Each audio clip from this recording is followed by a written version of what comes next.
السلام علیکم friends, welcome back to my channel. امید کرتی ہوں کہ آپ لوگ خوش ہوں گے اور اپنی لائف کو انجوائے کر رہے ہوں گے۔ آج کی ناول کی ایپیسوڈ کو سٹارٹ کرنے سے پہلے میرے آپ لوگوں سے ایک ریکویسٹ ہے، اگر آپ نے ابھی تک میرے چینل کو سبسکرائب نہیں کیا یا آپ فرسٹ ٹائم میری ویڈیو کو دیکھ رہے ہیں تو کائنڈلی میرے چینل کو وزٹ کریں۔ میں امید کرتی ہوں کہ آپ کو میرے چینل پہ ویڈیوز پسند آئیں گی۔ میں ناول کی ویڈیوز بناتی ہوں، اور اگر آپ کو میرا وائس اوور پسند آتا ہے تو آپ میرے چینل کو سبسکرائب کر دیں۔ آپ کو اسی طرح کی ویڈیوز دیکھنے کو سننے کو ملیں گی۔ اس چینل پہ آپ کو بہت ہی امیزنگ ناول اور ٹرو سٹوری سننے کو ملیں گی۔ میں نے اپنا چینل ابھی سٹارٹ کیا ہے تو اس لیے ابھی اتنی ویڈیوز نہیں ہیں، لیکن انشاءاللہ آئی ول پوسٹ ریگولرلی اگر مجھے اچھا رسپانس ملے گا۔ تو اگر آپ ویڈیو کو دیکھتے ہیں، آپ کو پسند آتی تو پلیز آپ میری ویڈیو کو لائک بھی کر دیا کریں اور کمنٹ بھی کر کے اپنی رائے کا اظہار کر دیا کریں کہ آپ کو ویڈیو کیسی لگی ہے اور اس میں کیا چینجنگ ہونی چاہیے۔ آپ بتا سکتے ہیں، میں کوشش کروں گی کہ اس کو پورا کروں۔ اور اس کے علاوہ اگر آپ کو کسی ناول پہ یا کسی سٹوری پہ ویڈیوز چاہیے تو آپ وہ بھی کمنٹ سیکشن میں بتا سکتے ہیں، میں اس پہ بھی پوری کوشش کروں گی کہ ویڈیوز بناؤں۔ اور اس کے علاوہ اگر آپ نے اس ناول کی پریویس ایپیسوڈز نہیں دیکھی تو میں آئی بٹن میں لنک اٹیچ کر دوں گی، آپ دوسری ایپیسوڈز بھی دیکھ سکیں گے۔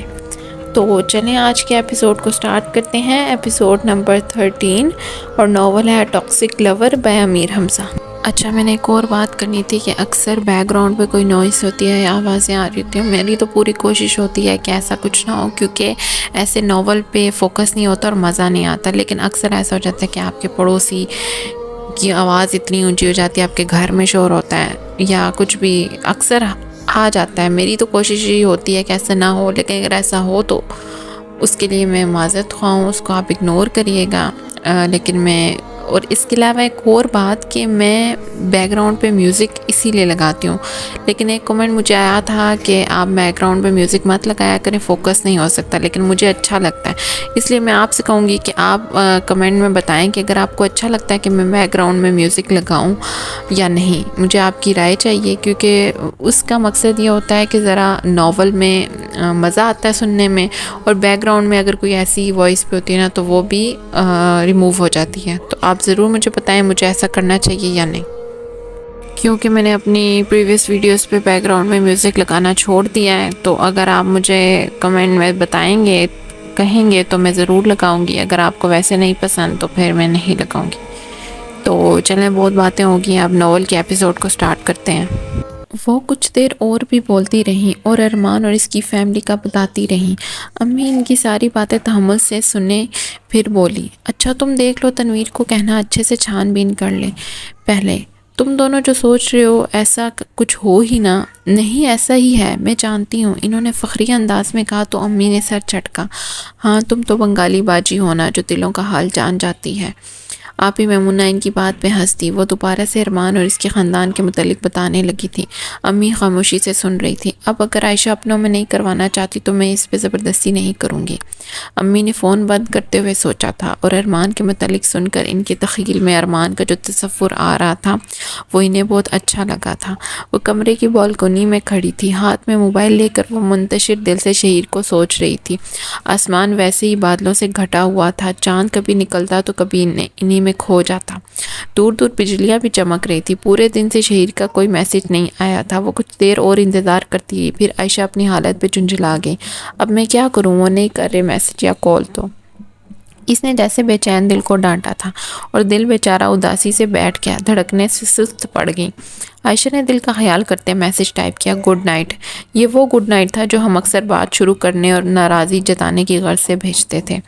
عائشہ نے بھی میسج بھیجا اور آ کر بیڈ پہ بیٹھ گئی۔ اس کے بیٹھتے اس کے ہاتھ میں موبائل موجود اس کا موبائل چیخ اٹھا۔ اس نے چمکتی اسکرین کو دیکھا، ٹاکسک۔ وہ سوچتی تھی یہ نام ہٹا کر اب اس کا نام شہیر سے ہی محفوظ کر لے، پھر وہ رک جاتی تھی کیونکہ اسے شہیر پہ یہ نام زیادہ سوٹ کرتا تھا۔ ابھی بھی نہیں کرنی تھی کال، اس نے چھوٹتے ہی طنز کیا، عائشہ۔ شہیر نے اتنا کہہ کر توقف دیا، اس کے بعد وہ اگلے ہی لمحے بولا، پھر مجھے نیند کیسے آتی؟ عائشہ کو یوں لگا جیسے وہ اس کے بہت قریب سے پکار رہا ہے۔ اس نے شہیر کو اپنے قریب تر محسوس کرنے کے لیے آنکھیں موند لی تھی۔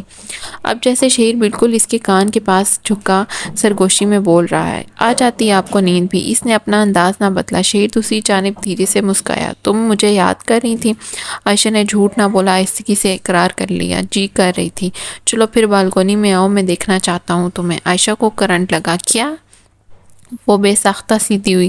ہاں میں باہر ہوں، تم بالکونی میں آؤ، پر میں اپنے گھر نہیں ہوں۔ اس نے پیروں میں جوتے بھی پہن لیے تھے۔ جانتا ہوں تم اس وقت اپنی بڑی بہن کے گھر ہو، میں انہی کے گھر کے باہر کھڑا ہوں اور تمہارے کمرے کو ہی دیکھ رہا ہوں۔ عائشہ کو ابھی بھی یقین نہ آیا، پر وہ دوپٹے کو سینے پہ پھیلا کر بالکونی میں آئی تو ہلنا بھول گئی۔ وہ سامنے روڈ پہ کھڑی اپنی کالی لینڈ کروزر کے بونٹ پہ بیٹھا سر اٹھائے اسے دیکھ رہا تھا۔ ہلکی لینی بنیان نما سلیو لیس شرٹ اور جینز جوگر میں ملبوس، شہیر کے بال ماتھے پہ بکھرے تھے اور نیلی آنکھیں بالکونی میں کھڑی لڑکی پہ جمی تھی۔ اس نے کان پہ لگے موبائل سے کہا، بہت خوبصورت۔ عائشہ کے پیچھے بادلوں کی آؤٹ سے چاند کی مدھم روشنی پھوٹ رہی تھی۔ اس نارنجی لباس اور کھلے بالوں والی لڑکی کے پیچھے کا آسمان تیزی سے نیلے رنگ جیسا لگتا تھا۔ اس کے بالوں کی لٹیں اس کے چہرے پہ شرارت کر رہی تھیں۔ کان سے لگے موبائل میں ہونے والی گونج نے اسے شرمانے پہ مجبور کر دیا تھا۔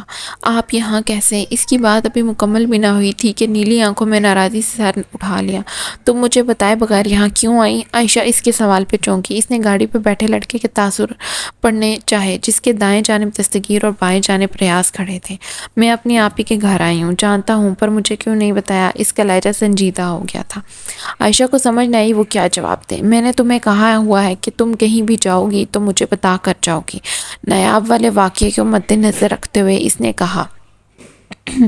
عائشہ کو اس کا انداز برا لگا۔ وہ کیا اس کی غلام ہے؟ میں نے ضروری نہیں سمجھا۔ عائشہ نے گردن اکڑا کر جواب دیا، وہ بھلا اس سے ڈرتی ہے؟ شہیر کے سر پہ لگی تلووں پہ پوچھی، کیا کہا تم نے؟ یہی کہ میں نے آپ کو بتانا ضروری نہیں سمجھا، اس نے ایک ایک لفظ پر زور دے کر کہا۔ شہیر کے ماتھے پہ سلوٹیں پڑ گئی۔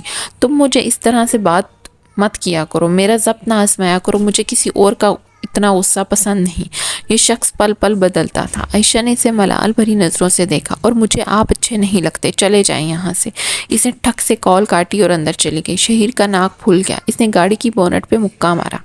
ریاض اور دستگیر سپاٹ چہرے سے کھڑے رہے۔ شہیر نے دوبارہ کال کی، باہر آؤ۔ عائشہ جیسے ہی کال اٹھائی تو وہ بولا تھا، میں نہیں آ رہی۔ اس کا دل کر رہا تھا کہ وہ روئے، خود پہ ضبط کرتی، بس اتنا ہی بول سکی تھی، عائش مر گئی۔ اس کے پکارتے ہی عائشہ کے برجستہ جواب نے شہیر کے چہرے پہ غصہ پھیلا دیا۔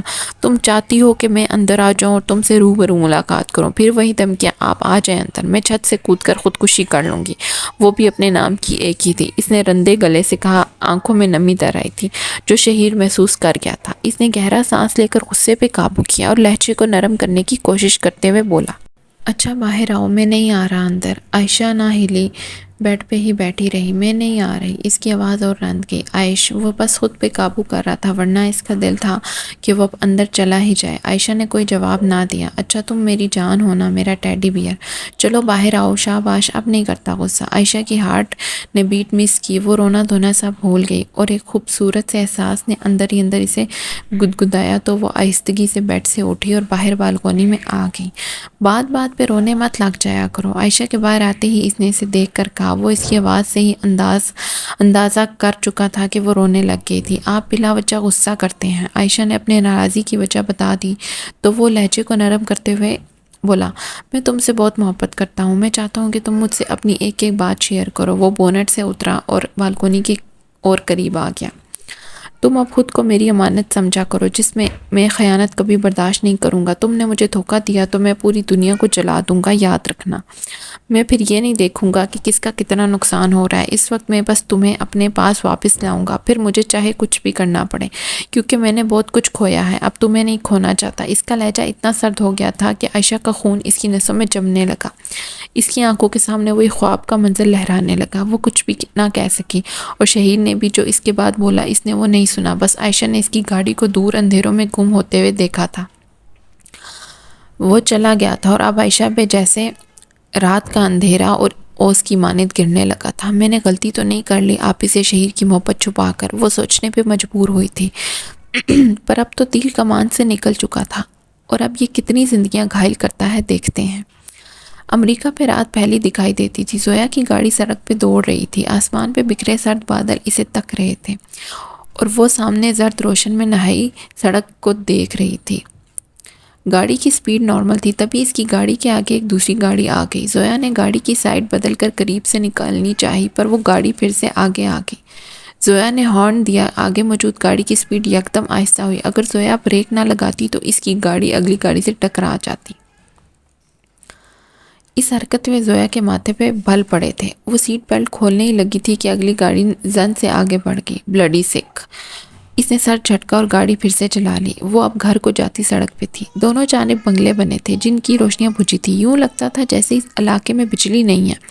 اسے حیرت ہوئی کیونکہ ایسا کبھی پہلے نہیں ہوا تھا. تبھی اس کی نظر سڑک کے کنارے لڑکے پہ پڑی جو اسے ہی دیکھ رہا تھا. زویا کی بھویں سکڑی پر گاڑی آگے بڑھتی رہی. وہ بھی دوبارہ سے سامنے دیکھنے لگی تھی. اس کی گاڑی اس کے گھر کے سامنے رک گئی تھی. وہ گاڑی سے باہر نکلی. اس نے موبائل کی لائٹ روشن کی اور گاڑی لاک کرنے لگی. گاڑی لاک کر کے وہ اب گھاس پہ قدم اٹھاتی چل رہی تھی. داخلی دروازے کے آگے بنے چند زینے عبور کرتے ہوئے اس کی نظریں وہاں موجود جوتوں کے نشان پہ پڑی پر وہ ان پہ ایک چٹتی نگاہ ڈالتی داخلی دروازے کھول کر اندر داخل ہوئی. اندر لاؤنج میں سارے اندھیرے میں ڈوبا تھا. وہ موبائل کی روشنی سے آگے بڑھنے لگی تھی. اس نے دروازے پھر سے لاک کر دیا تھا. اب اس کا رخ کچن کی جانب تھا. کچن میں آ کر اس نے کیبنٹ کھولا اور وہاں سے موم بتیوں کا ڈبہ نکال کر انہیں کچن کاؤنٹر پہ رکھ کر اس نے انہیں جلایا اور موبائل کی روشنی بند کر کے وہ لاؤنج میں آ گئی تھی. زویا کینڈل سٹینڈ کی جانب گئی تھی کہ اسے کچھ ٹھٹکا. اسے اپنے پیچھے صوفے پہ کوئی بیٹھا محسوس ہوا تھا. اس کا ماتھا ڈھنکا پلٹنے سے پہلے ہی اس کے ذہن کے پردوں پہ جھماکوں سے وہ گاڑی لڑکا اور جوتوں کے نشان گھومنے لگے. زویا کا حلق سوکھ گیا. اس نے اپنا موبائل سامنے کیا. وہ آہستہ آہستہ پلٹ ہی رہی تھی. جب اس کا رخ صوفے کی طرف ہوا تو وہ ششت رہ گئی. صوفے پہ ایک اونچا لمبا آدمی بیٹھا تھا. اس کے بال گھنگریالے تھے. وہ گردن ترچھی کر کے زویا کو دیکھ رہا تھا. زویا کی جان اس کے گلے میں اٹک گئی. اس نے ہمت کر کے کہا, کون ہو تم اور اندر کیسے آئے؟ وہ سخت لہجے سے بول رہی تھی پر وہ اندر سے جانتی تھی کہ آج وہ بہت بڑی مشکل میں پھنس گئی ہے. جس بات سے شہیر ڈرتا تھا آج وہ ڈر اس کے سامنے کھڑا تھا. اس نے شہیر کا نمبر موبائل پہ نکال لیا. وہ بھی کال کرتی ہی کہ اس کے سر کے پیچھے کسی نے بہت بھاری چیز سے ضرب لگائی اور جلتی زرد موم بتی موبائل کے ساتھ فرش پہ گر گئی. فرش پہ بچھا کارپٹ موم بتی کے علاوہ پکڑنے لگا تھا. زویا خود بھی گھومتے سر کے ساتھ فرش پہ گرتی چلی گئی. اس کی نظریں ابھی بھی صوفے کی طرف تھی. اسے لگ رہا تھا جیسے وہاں بیٹھا شخص اب اس کی جانب آ رہا ہے. زویا کا سر بری طرح دکھنے لگا تھا. کرب سے آنکھیں سرخ ہو رہی تھی. وہ شخص چلتا ہوا اس کے پاس آ گیا. زویا اس کا چہرہ موم بتی اور جلتے کارپٹ کی روشنی میں دیکھ سکتی تھی. بہرام کے چہرے پہ سرد مسکراہٹ تھی. وہ زویا کی طرف جھکا. Welcome me in your life. اس نے پھر اس کے موبائل کی اسکرین پہ ایک نظر ڈالی. تم فکر نہ کرو, ہم شہیر کو سب سے پہلے خبر کریں گے. تم ہمارے قبضے میں ہو. اسے بھی تو بتانا ہے کہ جنگ شروع ہو گئی ہے. اس نے کہہ کر پوری قوت سے زویا کی پیٹ میں لات رسید کی. زویا کی ایک دل خراش چیخ فضا میں گونجی اور پھر لاکھ کوششوں کے بعد بھی وہ اپنی آنکھیں کھلی نہ رکھ سکی. اس کا ذہن اندھیروں میں ڈوبتا چلا گیا. بہرام نے اشارہ کیا تو جس نے زویا کے سر پہ وار کیا تھا اس نے بڑھ کر گھر کا دروازہ کھولا اور وہاں سے 2 لوگ اور اندر داخل ہوئے جنہوں نے تیسرے کے ساتھ مل کر زویا کو اٹھایا اور باہر کی جانب بڑھ گئے. بہرام نے جلتی موم بتی اور کارپیٹ پہ اپنا جوتا مار کر اور مسل دیا اور دونوں بھی زویا کی آنکھوں کی طرح بجھ گئے. بہرام نے باہر اپنی گاڑی کے پاس آ کر موبائل نکالا اور اس پہ انگلیاں چلانے کے بعد اس نے موبائل کان سے لگایا. کام ہو گیا ہے. ہم نے زویا کو اپنی گرفت میں لے لیا ہے. اب شہیر کی نیند حرام ہوگی. آپ بے فکر ہو جائیں. بہرام اسے اور زویا کو بہت تڑپائے گا. اس نے کہہ کر کال کاٹی اور گاڑی کا دروازہ کھول کر اندر بیٹھا اور وہاں سے چلا گیا. پیچھے زویا کے گھر کا دروازہ کھلا رہ گیا. سرد بادلوں سے چھپا آسمان خاموشی سے سب کچھ دیکھتا رہ گیا تھا. سفیان اپنے کمرے میں اضطراب سے چکر لگا رہا تھا. اسے سمجھ نہیں آ رہی تھی کہ کیا کرے. بیڈ پہ رکھے موبائل پہ بار بار میسیجز آ رہے تھے. اس کے سر میں ان میسیجز بیپ سے ہتھوڑے لگ رہے تھے اور وہ اس وقت بہت بری ذہنی اذیت سے دوچار تھا. میسیجز کے بعد کالز کا دورانیہ شروع ہوا تو اسے مجبوراً فون اٹھانا پڑا. کال اوکے کر کے اس نے فون کان سے لگایا. مجھے بار بار کالز کر کے تنگ مت کریں. وہ غصے سے پاگل ہونے کو تھا. دیکھو ایسے نہیں کرتے. میں تمہیں پسند کرتی ہوں اور تم بھی تو میں آپ کو پسند نہیں کرتا. آپ ایسے کیسے اپنی طرف سے میرے خلاف باتیں پھیلا سکتی ہیں؟ پورے کالج میں آپ نے یہ بات پھیلا دی کہ میں آپ میں انٹرسٹڈ ہوں. اس نے اپنے بال مٹھی میں جکڑے اور اسے لگ رہا تھا جیسے اس کے اوپر سب کچھ تنگ ہو رہا ہے. اگر یہ بات ابو کو پتہ لگ گئی تو وہ اسے گھر سے ہی نکال دیں گے۔ سفیان دوسری جانب جس لہجے میں محبت تھی اب وہ سنجیدہ ہو گیا تھا۔ ابھی پورے کالج کو نہیں پتا، پر اس لیے کیونکہ میں نے کسی کو ابھی بتایا نہیں۔ میں چاہوں تو سب کو یہ کہہ سکتی ہوں کہ تم مجھے تنگ کرتے ہو، میرا نمبر لے کر مجھے ڈپٹ کالز کرتے ہو، پر میں نے ایسا کبھی نہیں کیا، بلکہ نمبر بھی آپ ہی نے میرا لیا تھا اور آپ خود سے ہی میسج کرنے لگی تھی۔ میں نے تو آپ سے کبھی حد سے گزر کے بات بھی نہیں کی، پھر بھی وہ بے بس ہو گیا تھا۔ سفیان اس میں مسئلہ ہی کیا ہے؟ میں تمہیں کون سا شادی کا کہہ رہی ہوں، بس چاہتی ہوں تم میرے قریب رہو، مجھ سے کبھی کبھی مل لو، مجھے وقت دے دو۔ سفیان کا ماتھا بھک سے اڑا۔ وہ یہ سب جس نظریے سے کہہ رہی تھی سفیان اچھے سے جانتا تھا۔ میں ایسا کچھ نہیں کروں گا، میں اب آپ کی کالز ہی پک نہیں کروں گا۔ دوسری جانب موجود عورت کے ماتھے پہ بل پڑے۔ چلو ٹھیک ہے، پھر تم تیار ہو جاؤ کالج اور گھر سے نکلنے کے لیے، اس نے کہہ کر کال ٹھک سے کاٹی اور سفیان نے اشتعال سے موبائل بیڈ پہ پھینکا اور سر پکڑ کر وہ نیچے فرش پہ بیٹھ گیا۔ میں کیا کروں؟ ابو مجھے جان سے مار دیں گے۔ وہ بس رو دینے کو تھا، وہ تو کبھی اس طرح کے مسئلے میں پھنسا ہی نہیں تھا، اور اب وہ اس سب سے کیسے نکلے گا؟ وہ کس سے مدد مانگے گا؟ اللہ نے انسان کو فیملی اسی لیے دی ہوتی ہے تاکہ وہ ان سے اپنا مسئلہ ڈسکس کر سکیں۔ عائشہ کا چہرہ اس کے سامنے لہرانے لگا۔ کیا میں باجی کو بتا دوں؟ اس نے خود سے سوال کیا۔ اور اگر انہوں نے بھی مجھے ہی بلیم کیا تو؟ اس نے اس سوچ کے آتے ہی سر نہ ہلایا۔ نہیں، وہ مجھے بہت اچھے سے جانتی ہیں، میں ایسا کر ہی نہیں سکتا۔ وہ فرش سے کھڑا ہوا، اپنا موبائل تیزی سے اٹھایا اور عائشہ کا نمبر ملایا۔ پہلی کال پہ ہی عائشہ نے فون اٹھا لیا۔ باجی مجھے آپ کی ضرورت ہے۔ اس کا گلا رند گیا تھا، وہ لاؤنج میں تیار کھڑا تھا، امی سے حیرت سے دیکھ رہی تھی۔ گئے ہوئے اسے پورا دن نہیں ہوا اور تمہیں اس کی یاد ستانے لگی؟ اور مجھے ایک بات بتاؤ، وہ کھڑی ہو کر اس کے مقابل آئی، تم کالج کیوں نہیں دفعہ ہو رہے؟ باپ کیا ڈاکے مارتا ہے جو تم بے فکر ہو کر چھٹیاں کر رہے ہو؟ سفیان پہلے ہی پریشان تھا اور اوپر سے امی کی ڈانٹ نے اسے اور تپا دیا۔ کیا ہے امی بھائی، چلا جاؤں گا کالج بھی، ابھی میں باجی کے پاس جا رہا ہوں، شام تک آ جاؤں گا، وہ کہہ کر بڑے بڑے ڈگ بھرتا دروازے کی جانب بڑھ گیا۔ امی نے بے رحمی سے اس کی پشت کو دے کر سر جھٹکا اور دوبارہ صوفے پہ بیٹھی اور ٹی وی دیکھنے لگی۔ آفس کی عمارت پہ دھوپ کی نرم کرنیں بکھری تھی۔ تنویر بھائی ارمان کے کیبن میں اس کے مقابل بیٹھے تھے۔ آپ کی وائف اب کیسی ہیں؟ ارمان نے ستائش سے پوچھا۔ اب تو بہتر ہیں، انہوں نے اپنی چھوٹی بہن کو بلا لیا، اس لیے دل لگا ہوا ہے ان کا، وہ ہنس کر بتانے لگا۔ ارمان اس کی بات پہ چونکا۔ او اچھا، عائشہ آئی ہوئی ہیں؟ اسے عائشہ کا نام بھی یاد ہو گیا تھا۔ جی کل آئی ہیں۔ ارمان کے چہرے پہ مسکان بکھر گئی، وہ سیدھا ہو کر بیٹھ گیا۔ اس کی دلچسپی اب گفتگو میں بڑھ گئی تھی۔ یہ تو بہت اچھی بات ہے، اس نے کہا تو تنویر نے سر ہلا دیا۔ وہ اب بزنس کے متعلق بات کرنے لگا تھا، پر ارمان غائب دماغ سے سن رہا تھا۔ تنویر بھی اس کی عدم موجودگی محسوس کرتا خاموش ہو گیا۔ میں اب چلتا ہوں، جیسے ہی کام پورا ہو جائے گا تو میں آپ کے پاس واپس۔ ارمان نے فوراً نام میں سر ہلایا۔ ارے نہیں، میں خود آ جاؤں گا آپ کے پاس۔ وہ اپنے بے ساختہ کہنے پہ یکدم چپ ہوا، پھر سنبھل کر بولا، آپ کے پہلے ہی بہت چکر لگ گئے ہیں، میں اب خود آپ کی طرف آ جاؤں گا۔ تنویر مسکرایا۔ چلیں، یہ تو بہت اچھی بات ہو جائے گی، آپ اس سنڈے آ جائیں، ساتھ میں ڈنر کریں گے۔ تنویر کا یہ کہنا تھا کہ ارمان نے فوراً مان گیا۔ شور۔ اس نے کھڑے ہو کر تنویر سے ہاتھ ملایا، اور جب تنویر کیبن سے نکل گیا تو وہ عائشہ کو ایک بار پھر سے سوچنے لگا تھا۔ سفیان آپی میمونہ کے ساتھ ان کے گھر کے لاؤنج میں بیٹھا تھا۔ عائشہ سامنے سنگل صوفے پہ موجود تھی۔ آپی میمونہ سفیان سے ناراضی سے کہہ رہی تھی، کبھی میری تو اتنی یاد نہیں آئی تمہیں، اس سے دوری ایک دن کی برداشت نہیں ہوتی، اور میں چاہے یہاں 7 سال پڑی رہوں، تم آ کر جھانکتے بھی نہیں کہ بہن زندہ بھی ہے یا مر گئی۔ عائشہ اور سفیان ان کے شکووں پہ ہنس دی۔ آپی اب اسے یاد آیا کروں گا، اس نے ان کے دونوں ہاتھ پکڑ کر کہا۔ ہاں دیکھ لوں گی کتنا آؤ گے، میں بھی یہی ہوں اور تم بھی، وہ کہہ کر کھڑی ہو گئی۔ میں کھانا بنواتی ہوں سفیان کے لیے، تم دونوں بات کرو، تنویر کو بھی کال کر کے بتاتی ہوں کہ سفیان آیا ہے۔ وہ بولتی بولتی لاؤنج سے چلی گئی۔ عائشہ ان کے جاتے ہی کھڑی ہوئی۔ آپی ہم ذرا کمرے میں جا کر بیٹھتے ہیں، سفیان آرام بھی کر لے گا تھوڑی دیر، اس نے اونچی آواز میں کہا، تو آپی نے کچن سے جواب دیا، ہاں ٹھیک ہے۔ عائشہ نے سفیان کو اشارہ کیا تو وہ تیزی سے کھڑا ہو کر عائشہ والے ایک کمرے کی طرف بڑھ گئے۔ اب مجھے بتاؤ کیا بات ہے؟ عائشہ اور وہ جیسے ہی کمرے میں داخل ہوئے تو اس نے کمرے کو لاک کیا، سفیان کی طرف پلٹی جو بیڈ کے کنارے بیٹھا تھا۔ اس کے چہرے سے ہی لگتا تھا کہ وہ زبردست قسم کا پریشان ہے۔ باہر وہ بڑی مشکل سے خود کو کمپوز کیے بیٹھا تھا۔ باجی آپ میرا یقین تو کریں گی نا؟ اس نے امید سے عائشہ کو دیکھا۔ عائشہ کا ماتھا ٹھنگا۔ سفیان ہوا کیا ہے؟ وہ اس کے پاس آ گئی۔ سفیان نے اسے اپنے پاس بٹھایا۔ پہلے بتائیں آپ میرا یقین کریں گی نا؟ عائشہ نے اس کا ہاتھ پکڑا۔ ہاں بالکل تم پہ یقین کروں گی، میں تمہیں بہت اچھے سے جانتی ہوں، تم کوئی غلط کام نہیں کر سکتے، تم بتاؤ اب مجھے کیا بات ہے؟ سفیان کچھ دیر اسے دیکھتا رہا، پھر اس نے کہنا شروع کیا۔ ہمارے کالج میں ایک نئی میم آئی تھی جو خود سے ہی مجھے اسپیشلی بات کرنے لگی۔ میں ان کے سارے دیے گئے پروجیکٹس میں اچھے مارکس کر لیتا تھا. مجھے یہی لگتا تھا کہ وہ مجھے اس لیے اسپیشل ٹریٹمنٹ دیتی ہیں کہ میں لائق ہوں. پر ابھی کچھ دنوں پہلے ہماری دوسری میم کا مجھے میسج آیا کہ میم صبا کو پسند کرتا ہوں تو انہیں پرپوز کیوں نہیں کر دیتے. ان کی بات پہ میرے پیروں تلے زمین کھسک گئی. میں نے انہیں تبھی کہا کہ ایسی کوئی بات نہیں ہے. وہ تو آگے سے کہنے لگی کہ ہم دونوں میسیجز پہ بات کرتے ہیں, کالج میں بھی کتنا وقت ساتھ گزارتے ہیں, پھر کیا کسی کو پتہ نہیں چلتا کہ تم دونوں کے درمیان کیا چل رہا ہے. یہ بات تو آدھے اسٹاف کو صبا نے کہی ہوئی ہے کہ سفیان اسے پسند کرنے لگا ہے. عائشہ کی آنکھیں باہر گرنے کو ہو گئی. اس نے سفیان کو بے یقینی سے دیکھا تو سفیان خاموش تھا. کہ آپ کو بھی یقین نہیں آ رہا نا کہ ایک لڑکی ایسے کیسے کسی لڑکے کے پیچھے لگ سکتی ہے. میں اسی لیے یہ بات کسی سے ڈسکس نہیں کر رہا تھا کیونکہ ایسے معاملات میں لڑکی کو ہی معصوم سمجھا جاتا ہے. عائشہ نے سر نام ہلایا. ایسی بات نہیں ہے سفیان, میں تم پہ یقین کر رہی ہوں, تم مجھے آگے بتاؤ. اس نے اعتماد سے کہا تو سفیان بتانے لگا. وہ کہتی ہیں کہ وہ مجھ سے دوستی کرنا چاہتی ہیں. میں نے ان کے ساتھ وقت وہ آگے نہ بول سکا اور عائشہ خود بھی شرمندہ سی ہو گئی تھی کہ کوئی لڑکی ایسے کیسے.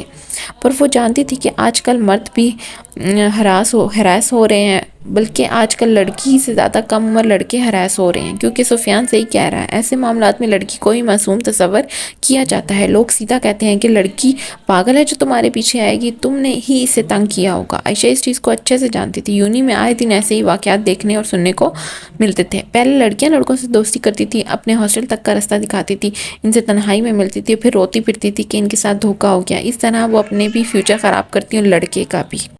میم صبا کہتی ہیں کہ اگر میں نے ان کی بات نہ مانی تو وہ پرنسپل اور ابو کو میری شکایت کر دیں گی. میں کالج سے بھی نکلوں گا اور گھر سے بھی. عائشہ کا ناک غصے سے پھول گیا. اس نے بھامیں اچکائی. وہ کون ہوتی ہے تمہیں گھر سے نکلوانے والی؟ مجھے اسے کمینی کے میسیجز دکھاؤ. سفیان نے اپنا موبائل اس کے سامنے کیا. ویسے سفیان تمہیں ان سے میسیجز پہ بات نہیں کرنی چاہیے تھی. عائشہ نے سفیان کو اس کی غلطی کا بھی احساس دلایا. بس یہی ایک غلطی ہوئی مجھ سے کہ میں انہیں اس لیے رپلائی کرتا رہا کیونکہ وہ بس مجھ سے حال احوال پوچھتی تھیں اور میں انہیں ایک استاد کی حیثیت سے جواب دیتا تھا. وہ نظر جھکا کر اپنا جرم قبول کر رہا تھا. عائشہ نے اس کا کندھا تھپکا. اچھا چھوڑو, مجھے میسیجز دیکھنے دو. وہ اس نے سفیان کا موبائل اپنے سامنے کیا. واٹس ایپ پہ میسیجز دیکھنے سے پہلے اس نے میم صبا کی ڈی پی دیکھی اور وہ سفیان کی کمر پہ مکہ مارے بغیر نہ رسی. یہ تمہیں لڑکی کہاں سے لگتی ہے گدھے؟ آپ ہی میمونہ سے بھی بڑی ہے یہ منحوس, اور تم اسے لڑکی کا ٹائٹل دے رہے ہو, تبھی اس کا اتنا دماغ خراب ہوا ہے. سفیان اپنی کمر مسلتا رہ گیا. وہ میسیجز پڑھنے لگی تھی. عائشہ نے جب سارے میسیجز پڑھ لیے اور اسے تسلی ہو گئی تو اس نے سفیان کو کہا, اسے ابھی کال کرو, اسے کہو کہ تم اس کی بات کبھی نہیں مانو گے. سفیان نے اسے ناسمجھی سے دیکھا. میں یہ سب پہلے ہی کر چکا ہوں. عائشہ نے اسے گھورا. ابھی دوبارہ کہو موٹے. سفیان نے اس کی بات مانتے ہوئے نمبر ڈائل کیا اور فون کان سے لگایا تو عائشہ نے اسے اشارے سے کہا کہ اسپیکر یہ پہ ڈالو. سفیان نے سر ہلا کر اسپیکر آن کیا. دوسری جانب سے کال اوکے ہو چکی تھی اور میم صبا بول رہی تھی. عائشہ نے بغیر دیر کیے کال ریکارڈر آن کیا. تم آج بھی کالج نہیں آئے, وہ ناراضی سے بولی تھی. عائشہ نے دانت کچکچائے. صبا سامنے ہوتے تو اس کا منہ توڑ دیتی, پر ابھی اسے صبر کرنا تھا.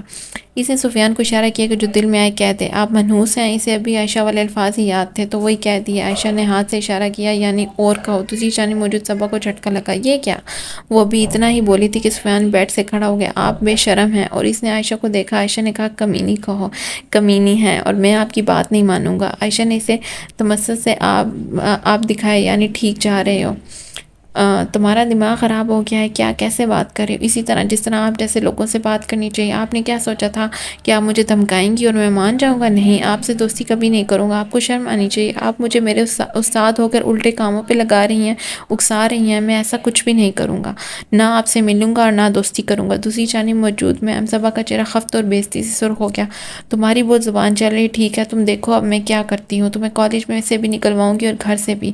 تم نے مجھے انکار کیا. مجھے انہیں سفیان کے انکار پہ یقین نہیں آ رہا تھا. وہ غصے سے پاگل ہوتی بولی جا رہی تھی. اب دیکھو میں کیا کرتی ہوں. اچھا تھا تم میری بات مان جاتے, ایک دوستی کر لینے سے کیا ہو جاتا ہے, پر نہیں, تم نہیں مانے. اب دیکھو کل ہی میں پرنسپل سے بات کروں گی. عائشہ نے آگے بڑھ کر کال کاٹ دیا اور سفیان کو دیکھا. اب کل ہم جائیں گے کالج اور اس گیم کو اوور کریں گے. تم پریشان نہ ہو, تمہاری بہن تمہارے ساتھ ہے. سفیان اس سے لپٹ گیا. وہ جان گیا تھا کہ کل اب اس کی بہن اس کے لیے کالج لڑنے جائے گی جیسے اسکول میں لڑا کرتی تھی. پر ابو وہاں آ گئے تو اس نے اپنے دل کا ڈر بتایا تو عائشہ نے اسے خود سے جدا کر کے سامنے کیا. ہمارے پاس اب تو ثبوت بھی ہے, تو ڈر کس بات کا؟ اب بس تم کل تیار رہنا, ہم ذرا اس صبا کو ہزاں کی رت کی سیر کروائیں گے. اس نے وہ ریکارڈنگ سیو کر لی تھی. سفیان کو لگا جیسے اس کے سر سے بہت سا وزن اتر گیا ہے. اب کل وہ بالکل سے اپنی نارمل زندگی پہ آ جائے گا۔ اسے اپنی بہن پہ پورا یقین تھا۔ وہ کچھ دیر پھر کمرے میں بیٹھے رہے، پھر آپی میمونہ نے جب کھانا لگا لیا تو وہ نیچے آ گئے۔ بھائی تنویر بھی بچوں کو اسکول سے لے آئے تھے۔ اب وہ سب زائرانہ تناول فرما رہے تھے، یعنی دوپہر کا کھانا کھانے لگے۔ شہیر اپنے کیبن میں بیٹھا لیپ ٹاپ کی چمکتی اسکرین پہ نظریں جمائے ہوئے تھا۔ اس کے موبائل پہ پہلے ایک میسج آیا۔ جب اس نے کچھ دیر موبائل نہ اٹھایا تو اس پہ کال آنے لگی۔ شہیر نے لیپ ٹاپ پہ نظریں رکھتے ہوئے موبائل بے دھیانی سے اٹھایا اور کان سے لگایا۔ تم نے ویڈیو نہیں دیکھی، لگتا ہے بہت مصروف ہو۔ دوسری جانب سے مردانہ بھاری سرد آواز اس کے کانوں میں گونجی تو اس نے موبائل کان سے جدا کر کے سامنے کیا۔ اسکرین پہ انٹرنیشنل نمبر تھا۔ وہ الجھا، کون؟ میں بہرام۔ کون بہرام؟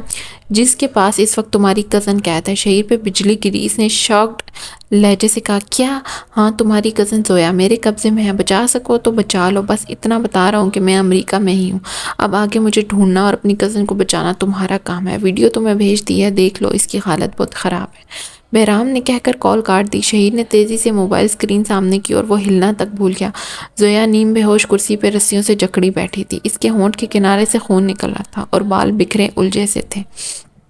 چہرے پہ بھی دائیں آنکھ کے نیچے نیل پڑا تھا اور انگلیوں کے نشان بھی تھے۔ شہیر کا سر گول گول گھومنے لگا۔ اس کے ہاتھ سے موبائل کپ چھوٹ کر ٹیبل پہ گرا۔ اسے محسوس نہ ہوا، بس اپنی اور زویا کی پرسوں والی باتیں ذہن کے پردوں پہ چلنے لگی۔ تم میری واحد فیملی ہو اب اس دنیا میں، اور آج اس کی وہ واحد فیملی ہی موت کے منہ میں بیٹھی تھی۔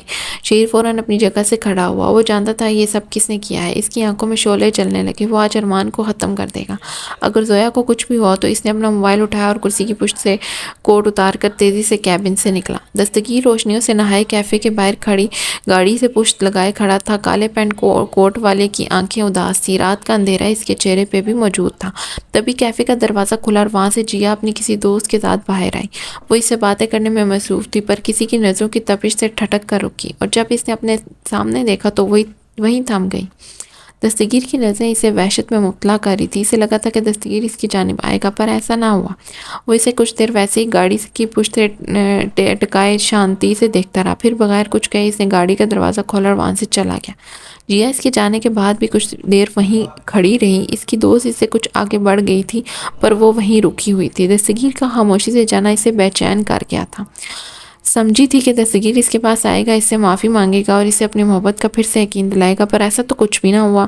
اس کی دوست نے گردن تیرچھی کر کے اسے پکارا تو وہ سر جھٹک کر آگے بڑھ گئی۔ دستگیر کی خاموش نظریں اس سے برداشت نہ ہوئی تھی۔ لڑکیوں کو جو بات سب سے زیادہ بری لگتی ہے وہ انہیں اگنور کر دیا جانا ہوتا ہے۔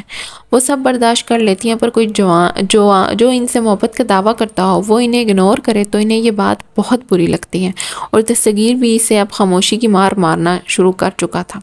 دستگیر کی گاڑی کو شہیر کے کیبن کی جانب ہی لے کر جا رہا تھا۔ اس کا موبائل بجنے لگا۔ اس نے دیکھا تو کال ریاض کی تھی۔ ہیلو۔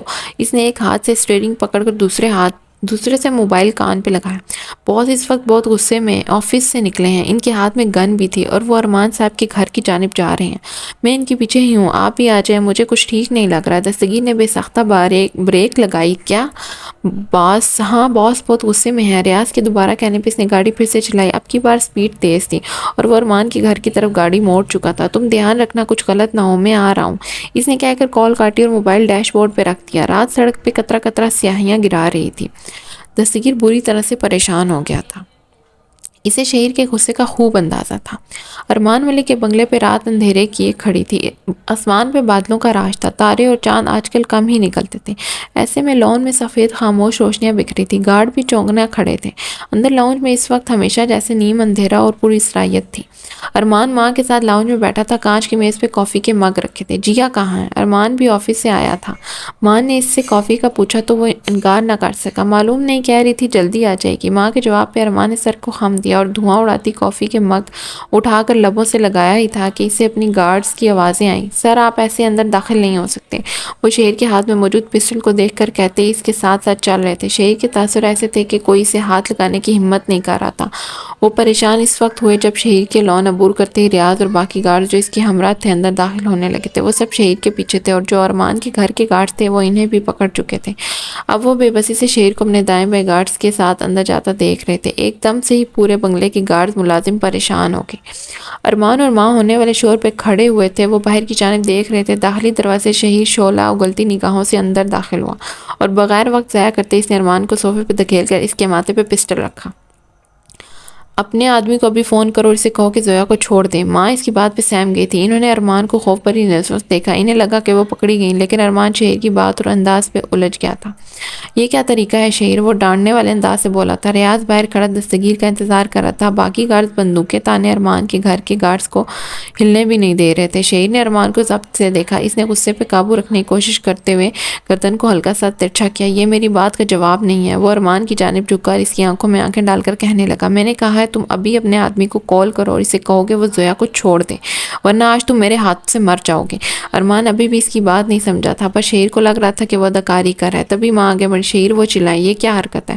اور تم ہمارے گھر گھسے کیسے؟ وہ تنفر سے اس کے قریب آ کر بولی۔ شہیر نے کھا جانے والی نظر سے انہیں گھورا اور پسٹل ان پہ تان لیا۔ دور رہیں اس سب سے، میں اس سے بات کر رہا ہوں۔ ماں وہیں رک گئی۔ شہیر کے غصے کو اچھے سے جانتی تھی، اس لیے وہ آگے نہ بڑھی، پر ارمان سب برداشت کر لیتا تھا سوائے اپنی ماں پہ اٹھی انگلی کے، اور شہیر تو ان پہ پستول تانے کھڑا تھا۔ ارمان نے کھڑے ہو کر شہیر کو کندھے سے پکڑا اور اپنی جانب کیا۔ بس بہت ہو گیا، اس نے بے رحمی سے شہیر کو اپنے سامنے کرتے ہوئے کہا۔ میں تمہیں اپنا چھوٹا بھائی سمجھ کر معاف کرتا ہوں، پر اس کا یہ مطلب نہیں کہ تم میری ماں کو ہراس کرو، اور وہ بھی میرے سامنے۔